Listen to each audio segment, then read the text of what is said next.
Hello everyone, আসসালামু আলাইকুম। সবার কি অবস্থা, কেমন আছেন? আই হোপ সবাই অনেক বেশি ভালো আছেন।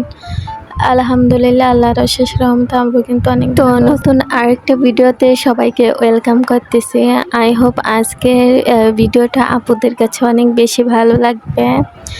তো আজকের ভিডিওটা হচ্ছে আমি আর কি দুপুর থেকে শুরু করছি। তো দুপুর থেকে শুরু করছি, দুপুরে রান্নাবান্না কি করব ওগুলি আপুদের মাঝে আজকে শেয়ার করব। তো সকালে খাওয়া দাওয়া পরে হচ্ছে আর তেমন মানে কোনো ভিডিওই নেইনি। তো দুপুরে রান্না দিয়ে আর কি ভিডিওটা শুরু করলাম। তো আমি হচ্ছে দুপুরের জন্য প্রথমে ভাত বসিয়ে দিলাম। ভাত বসিয়ে হচ্ছে কুটিয়ে বেছে রান্না করে নেব। আর দেখবেন যে কুটে পেঁচে তারপরে যদি রান্না করতে বসেন তাহলে দেখবেন যে রান্না করতে অত বেশি কষ্ট হয় না, ভালো লাগে। সব কিছু কোটা বাছা পরিষ্কার করা থাকলে দেখবেন যে রান্না খুব তাড়াতাড়ি হয়ে যায়। তো এই তো আজকে হচ্ছে আলু ও কাঁকরোল দিয়ে মাছ রান্না করব। তো কাঁকরোল আলু ভালো করে কুটে পরিষ্কার করে ধুয়ে নিচ্ছি। এখন হচ্ছে যেহেতু মাছ দিয়ে রান্না করব, মাছটা হচ্ছে ভেজে নেব। আর আমি হচ্ছে মাছ প্রচুর পরিমাণে মানে লবণ দিয়ে অনেকক্ষণ আর কি, যতক্ষণ না মাছ থেকে সাদা পানি বের হয় অতক্ষণ পর্যন্ত আর কি ধুতেই থাকে। তো যাই হোক, মাছটা ভালো করে ধুয়ে তারপরে হচ্ছে লবণ হলুদ দিয়ে মাখিয়ে রেখে দিয়েছিলাম। এখন হচ্ছে ভেজে নিতেছিলাম। তো আজকের ভিডিওতে আমি কালকের ভিডিও সম্পর্কে কিছু কথা বলতে চাইতেছি, তো বলে দেই। কালকের ভিডিওটা হচ্ছে আমি আমার এক বোন, হয়তোবা আপনারা হয়তোবা অনেকে অনেক কমেন্টে করছেন যে অনেকে হয়তোবা এটা মেয়ে ভাবছেন, বোন ভাবছেন, অনেকে ননদ। তো যাই হোক, আমি কিন্তু কালকেই ভিডিওতে বলে দিছি ওই মেয়েটা হচ্ছে আর কি আমার সম্পর্কে আর কি আমাকে ভাবি বলে, মানে আর তাহলে তো আমার সম্পর্কে ননদ হয় বা বোন হয়, যেটাই বলেন। তো আমার আপন কোনো ননদ বা দেবর বাসুর কোনো কিছুই নেই, আমার স্বামী শুধু একা। তো যেহেতু আশেপাশের প্রতিবেশী অনেকেই আছে যারা সম্পর্কে ভাবি বলে, কেউ আপু বলে। তো যে যেরকম বলে তো ওরকমই হিসাবে সবাইকে আংটি বা যেরকম যে সম্পর্কে যেটা হয় ওটাই আর কি ডাকি। তো ও হচ্ছে আর কি আমাদের পাশের আর কি বাসার, আমাকে ভাবি বলে ডাকে। তো ওই সম্পর্ক হিসাবে ও আমার ননদ বা বোন যেটাই বলেন। তো ওকে হচ্ছে আমি সাজিয়ে দিছি। তো অনেকে আর কি অনেক কমেন্টই করছেন, অনেকে বলছেন এটা হয়তো বা আমার বোন নয়তো ননদ, অনেকে আবার এই যে মেয়েও বানিয়ে ফেলছেন। হয়তোবা ভিডিওটা দেখলে প্রথম থেকে শেষ পর্যন্ত দেখলে হয়তোবা এই ভুলটা আপনারা কখনই করতেন না। বেশিরভাগই মানুষ হচ্ছে ভিডিও দেখে না, না দেখেই হচ্ছে মাঝখানে থেকে একটু একটা দেখে একটু কমেন্ট করে চলে যায়। কালকের ভিডিওটা থেকে আমি বুঝতে পারছি যে আদৌ কে আমার ভিডিওটা দেখে কমেন্ট করছে আর আদৌ কে না দেখেই শুধু একটা ফালতু কমেন্ট করে চলে গেছে। তো অনেকে আমার একটা হিসেবে তো আমার বোন, তো আমার বোনকে অনেকে আবার আমার মেয়ে বানিয়ে ফেলছে যে মেয়েকে সাজিয়ে গুজিয়ে রান্না বান্না। ভাই, আমার দরকার নেই এরকম কমেন্ট করার।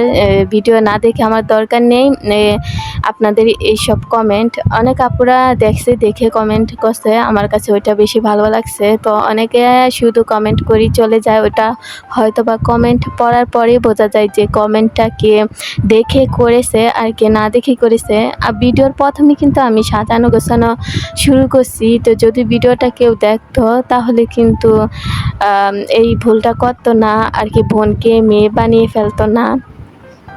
তো এই জিনিসটা আমার কাছে খুবই খারাপ লাগছে।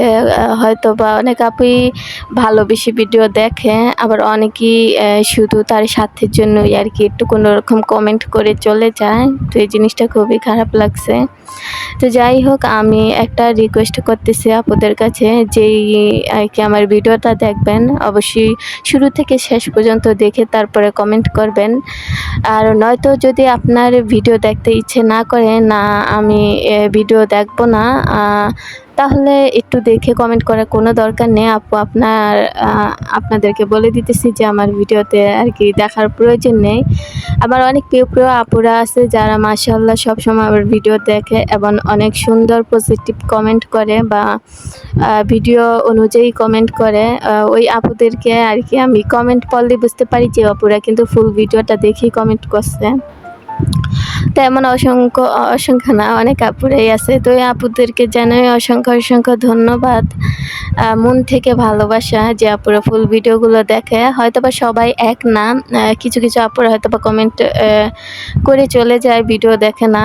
আর সব আপুরা এরকম না, কিছু আপুরা আর কি এরকম করে। তো যাই হোক, যে আপুরা এরকম করে আপনারা কিন্তু জানেন একটা ভিডিও বানাতে কতটা কষ্ট হয়। তো ভুলে এই কাজগুলো করবেন না, কমেন্ট করে চলে যাবেন না। তো যাই হোক, আমি কিন্তু তরকারি রান্নার পরে পেঁপে ভাজি করে নিতেছিলাম। অবশ্যই তরকারিটা রান্না কেমন হয়েছে কমেন্টের মাধ্যমে জানাতে পারেন। আর না, আমার কথায় কেউ কষ্ট পাবেন না, কারণ দেখেন আপনারা তো জানেন যে একটা ভিডিও বানাতে গেলে কতটা কষ্ট করতে হয়। তো আপনারা যদি এরকম করেন তাহলে কিন্তু হবে না। আমি কিন্তু এইসব বিষয়ে কখনো কিছু বলি না। আর এইটা বলার একটাই কারণ, আমি প্রথমেই শুধু আমার বোনটাকে সাজাইতেছিলাম। তো আপনি যদি প্রথমেই আমার ভিডিওটা স্কিপ করে শেষে একটু কমেন্ট করে চলে যান তাহলে তো হবে না। মানে ও হচ্ছে আমার বোন। আর আমার হয়তো অনেকে ভাবতে পারেন যে এত ছোট বোন। হ্যাঁ, আমার তো ছোট বোন আছে। এর থেকে আমার মেয়ের বয়সেও আমার বোন আছে, চাচাতো বোন আছে। তো ওইসব কথা আর কি বলার শেষ নেই। তো যাই হোক, আমি কিন্তু রান্নাবান্না শেষে বিকালের দিকে একটু বাজারে চলে গেছিলাম। বাজার থেকে পেয়ারা আর কিছু ফল নিয়ে আসছি মেয়ের জন্য। যার যতটুকু সামর্থ্য আছে সে আর কি ততটুকুই খাওয়া দাওয়া করার চেষ্টা করে বা খাবার কিনে খাওয়ার চেষ্টা করে। হয়তোবা যেহেতু শহরে থাকি, জায়গা খাই, কিনেই খেতে হয়। যেহেতু দেশে থাকলে হয়তোবা এইসব জিনিস কিনে খাওয়ার প্রয়োজন হতো না, কিন্তু এখন সবই কিনে খাওয়ার প্রয়োজন হয় বা লাগে। তো এখানে কিছু পেয়ারা, লেবু আরও ফল আর কি আনা হয়েছে মেয়ের জন্য। তো যাই হোক, যে আপুরা ধৈর্য ধরে ভিডিওটা এতটুক দেখছেন ওই আপুদেরকে জানাই অসংখ্য ধন্যবাদ। আর আমার প্রিয় আপুরা, অনেক আপুরাই আছে যে ভিডিও দেখে সুন্দর কমেন্ট করে। ওই কমেন্টগুলো আমার কাছে খুবই ভালো লাগে। তো আমি কিন্তু এই কথাগুলো সবাইকে বলিনি, অবশ্যই যে কাজগুলো করে তার গায়ে গিয়ে লাগবে। তো যাই হোক, ভিডিওর একেবারে শেষ পর্যায়ে চলে আসছি। তো আজকের মতো ভিডিওটা এই পর্যন্তই। নতুন কোনো ভিডিওতে দেখা হবে। আল্লাহ হাফিজ।